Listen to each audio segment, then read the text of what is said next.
मुख्यमंत्री हरीश रावत द्वारा मसूरी के होटल के सभागार में उनके द्वारा लिखित पुस्तक मेरा जीवन लक्ष्य उत्तराखंडियत को लेकर विचार गोष्ठी का आयोजन किया। हरीश रावत की ओर से रचित 654 पन्नों की किताब में 93 अध्याय शामिल किए गए। पाखी प्रकाशन ने इसका प्रकाशन किया है। इसमें उनके बचपन से लेकर जवानी और अब तक की राजनीतिक यात्रा का सिलसिलेवार उल्लेख करने के साथ ही उत्तराखंडियत के तमाम पहलुओं को छुआ गया है। गोष्ठी में हरीश रावत द्वारा अपनी किताब पुस्तक मेरा जीवन लक्ष्य उत्तराखंडियत को लेकर संक्षिप्त परिचय दिया। हरीश रावत द्वारा विश्वविख्यात लेखक पद्मश्री पद्मभूषण रस्किन बॉन्ड के घर जाकर उनको अपनी किताब भेंट की और उनसे भी आग्रह किया कि वह किताब को पढ़कर उनको प्रदेश के विकास के लिए और क्या किया को लेकर सुझाव दें। हरीश रावत ने लोगों से भी किताब को पढ़कर अपने विचार और सुझाव देने की अपील की। इस मौके पर मशहूर लेखक गणेश शैली, लेखक सतीश एकांत जयप्रकाश उत्तराखंड में हरीश रावत द्वारा लिखित पुस्तक की जमकर सराहना की। उन्होंने कहा कि हरीश रावत द्वारा अपने बाल जीवन से लेकर राजनीतिक सफर का पूरा विवरण किताब में प्रदर्शित किया गया है। उनके राजनीति सफर के उतार चढ़ाव को भी किताब के जरिए बताया गया है। उन्होंने कहा कि किताब को पढ़कर हरीश रावत के जीवन के कई अहम पहलुओं को जानने का मौका मिला और उनके द्वारा राजनीतिक के तौर पर देश और प्रदेश के विकास के लिए किए गए कार्यों को भी समझने का मौका मिला। पत्रकारों से वार्ता करते हुए पूर्व मुख्यमंत्री हरीश रावत ने कहा कि वह पूरे उत्तराखंड के प्रमुख क्षेत्रों में जाकर अपनी किताब का प्रचार प्रसार कर रहे हैं और लोगों को उत्तराखंडियत के बारे में बताने का काम कर रहे हैं। उन्होंने कहा कि उनका मानना है कि अगर उत्तराखंडियत की चारों तरफ देखा जाए, अपनी विकास की यात्रा का रोड मैप तैयार करना है, नहीं तो प्रदेश में समस्या ही समस्या का अंबार लग जाएगा। उन्होंने कहा कि छोटे राज्य बनाने का अर्थ ही विफल हो जाएगा। हर व्यक्ति को साथ लेकर विकास का रोड मैप तैयार किया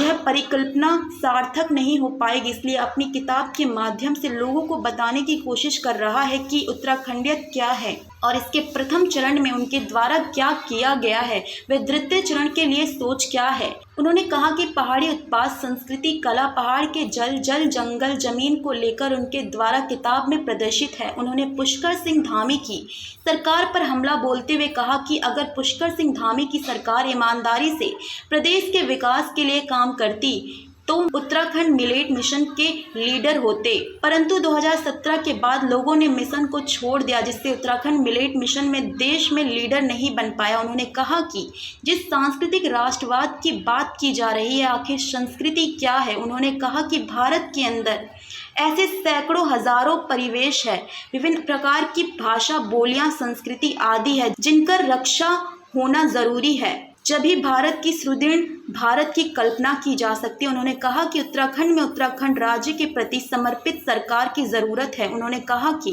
भारतीय जनता पार्टी उनकी किताब को लेकर हो हल्ला ना करे तो उनकी किताब लिखने की मेहनत पूरी तरह से बेकार हो जाएगी। उन्होंने कहा कि किसी ने सही कहा है कि जब कोई विरोधी हो हल्ला करे तो उसका समझ लेना चाहिए कि वह सही रास्ते पर चल रहा है। इसको इंट्रोड्यूस करने के लिए मैं आज मसूरी आया हूँ और मैंने तय किया है कि मैं उत्तराखंड के सभी प्रमुख क्षेत्रों में प्रमुख लोगों के बीच में अपनी इस पुस्तक को इंट्रोड्यूस करूँगा कि आखिर उत्तराखंडियत है क्या। क्योंकि मेरा ये मानना है कि यदि हम उत्तराखंडियत के चारों तरफ अपने विकास का, अपनी आगे की यात्रा का मॉडल खड़ा नहीं करेंगे तो हम एक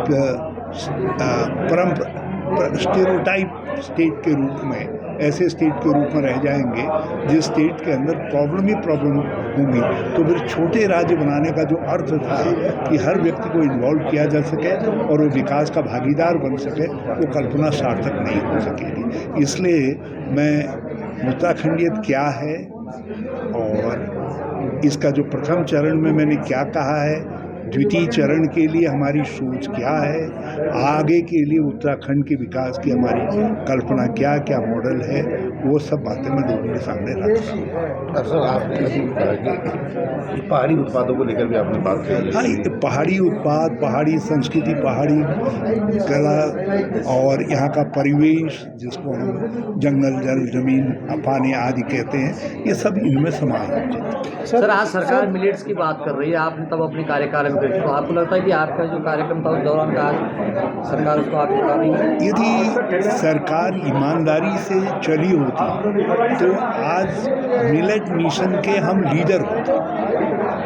यदि 2017 के बाद लोगों ने उस मिशन को छोड़ नहीं दिया होता, जो आज लोकल वोकल और मिलेट मिशन की बात कही जा रही है, ये हम उसके लीडर होते पूरे देश के अंदर और दुनिया के अंदर। तो हम वो लीडरशिप का चांस खो गए, उसका दोष भाजपा के साथ। सर, तो आगे की जो पॉलिटी है उसमें जो बीजेपी का नेशनल नैरेटिव है उसको काउंटर करने के लिए ये रीजनल नैरेटिव आगे किया जा रहा है।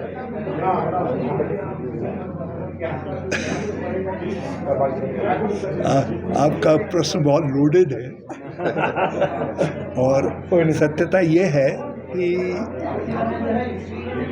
जिस सांस्कृतिक राष्ट्रवाद की बात की जा रही है, आखिर संस्कृति है क्या? संस्कृति उसके मनुष्यों को, उसके वातावरण को लेकर, उनके परिवेश को लेकर के।